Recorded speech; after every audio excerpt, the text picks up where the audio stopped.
के अंदर 4 सेलों का निर्माण होता है।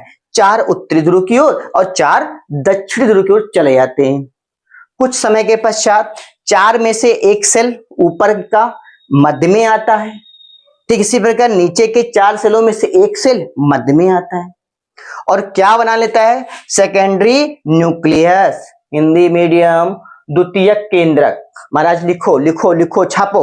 द्वितीयक केंद्रक कहते हैं। क्या कहते हैं? द्वितीयक केंद्रक कहते हैं। सर ऊपर वाले बचे 3 सेलों को एंटीपोडल।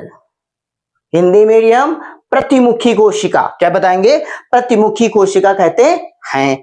ऊपर बचे हुए 3 सेलों को एंटीपोडल सेल या बेटा प्रतिमुखी कोशिका कहते हैं। ठीक इसी प्रकार नीचे बचे हुए 3 सेलों में से 2 सेल को सिनरगेट सेल, भैया इंग्लिश मीडियम सिनरगेट सेल, हिंदी मीडियम क्या कहते हैं? सहायक कोशिका। सहायक कोशिका 2 सेल सहायक कोशिका कहलाती है और एक सेल एग सेल का फॉर्मेशन करती है। सर जी इसको हिंदी में बता दो बेटा। अंड कोशिका। अंड कोशिका एग माने अंडा, आमलेट समझो महाराज। एग कोशिका का निर्माण करती है। मंडी खत्म। 2 नंबर लिख लो, पक्के हैं। Structure of ovule. गोलाकार, अंडाकार, ऊपरी वाला भाग चलाजा, नीचे वाला भाग माइक्रोफाइल। चलाजा के नीचे न्यूसेलस किससे बना है? पीसी बोले तो पैरेन्काइमा से बना है। किससे बना है? पैरेन्काइमा से बना है। सर इसके मध्य में क्या है? क्या है? एम्ब्रायो सैक है। क्या है? एम्ब्रायो सैक है। एम्ब्रायो सैक में कितने सेल?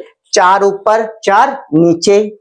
कुछ समय के पश्चात 4 में से एक मध्य में आया, ऊपर से आया तो नीचे से भी जाएगा यार। ऊपर से आया तो नीचे से भी जाएगा। नीचे से एक सेल मध्य में गया तो 2 सेल बने और 2 सेल को क्या बोला है?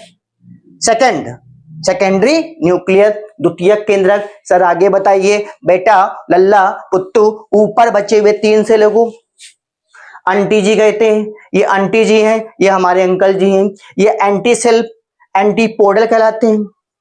क्या बेटा? ये एंटीपोडल सेल कहलाते हैं। और नीचे बचे हुए 3 सेल को बेटा 2 सेल को साइनरगेट सेल कहते हैं। सहायक कोशिका। एक जो बच गई है बेटा उसको एग सेल अंड कोशिका कहते हैं। भीषण इंपॉर्टेंट है बेटा, भीषण इंपॉर्टेंट।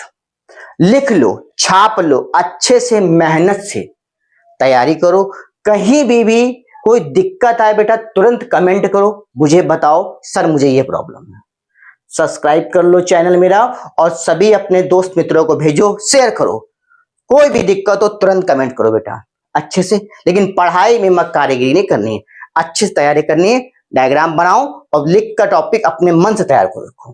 फिर कोई दिक्कत हो तुरंत कमेंट करो बेटा, आपकी प्रॉब्लम सॉल्व होगी। मिलते हैं नेक्स्ट टाइम अगले टॉपिक में। न्यू टॉपिक लेके आएंगे फिर से।